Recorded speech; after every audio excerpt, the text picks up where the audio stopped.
చిన్న సినిమా ట్యాగుతో ప్రేక్షకుల ముందుకొచ్చిన హనుమాన్ సినిమా టాలీవుడ్ లో ఉన్న రికార్డులు మొత్తం బద్దలు కొట్టుకుంటూ పోతుంది. బడా హీరోల సినిమాలు సైతం వెనక్కి నెట్టేస్తుంది ఈ సినిమా. టాలీవుడ్ లో హనుమాన్ సినిమా సృష్టిస్తున్న ప్రకంపనలు అన్నిన్ని కావు. రికార్డులు బ్రేక్ చేయడం మాత్రమే కాకుండా ఎన్నో రికార్డులను క్రియేట్ చేస్తుంది ఈ సినిమా. నిజానికి ఈ రేంజ్ రీసౌండ్ ఎవరు ఎక్స్పెక్ట్ చేస్తుండరు. కానీ బయ్యర్లకు హనుమాన్ సినిమా కాసులు వర్షం కురిపిస్తుందని చెప్పాలి. తెలుగు చలనచిత్ర పరిశ్రమలో ఉన్న నాన్ బాహుబలి రికార్డును తుడిచిపెట్టేస్తుంది ఈ సినిమా.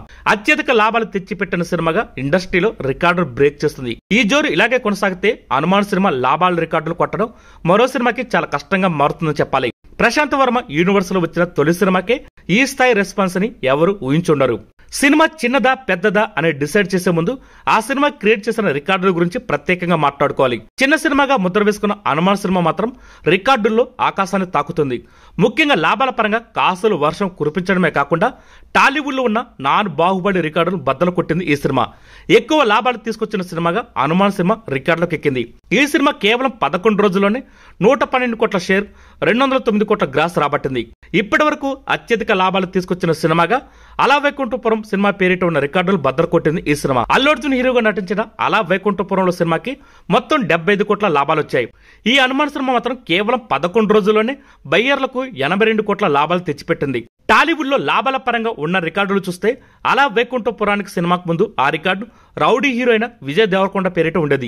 విజయ్ దేవరకొండ నటించిన గీతా గోవిందం సినిమాకి మొత్తం 55 కోట్లు లాభాలు వచ్చాయి. అలాగే రామ్ చరణ్ నటించిన రంగస్థలం సినిమాకి కూడా లాభాలు దండిగానే వచ్చాయి. కానీ ఆ సినిమాని ఆ రోజుల్లోనే ఎక్కువ మొత్తానికి అమ్మడంతో కలెక్షన్ లో 47 కోట్లు లాభాలు దక్కాయి.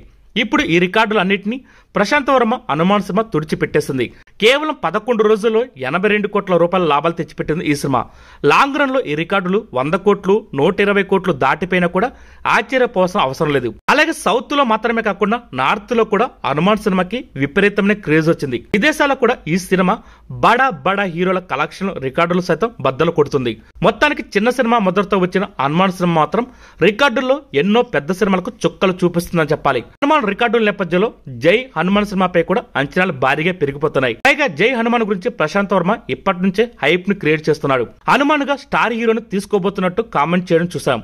అయితే జై హనుమాన్ కంటే ముందు మరో 2 సినిమాలతో ప్రేక్షకుల ముందుకు వస్తానని చెప్పాడు ప్రశాంత్ వర్మ. 2025 సంవత్సరంలో జై హనుమాన్ సినిమా ప్రేక్షకుల ముందుకు వచ్చే ఛాన్స్ ఉంది. మరి కలెక్షన్ పరంగా హనుమాన్ సినిమా క్రియేట్ చేస్తున్న రికార్డులు ఎంతవరకు పోతాయో చూడాలి. ఈ వీడియో కనుక మీకు నచ్చితే లైక్ చేయండి, షేర్ చేయండి, కుదిరితే సబ్స్క్రైబ్ చేయండి.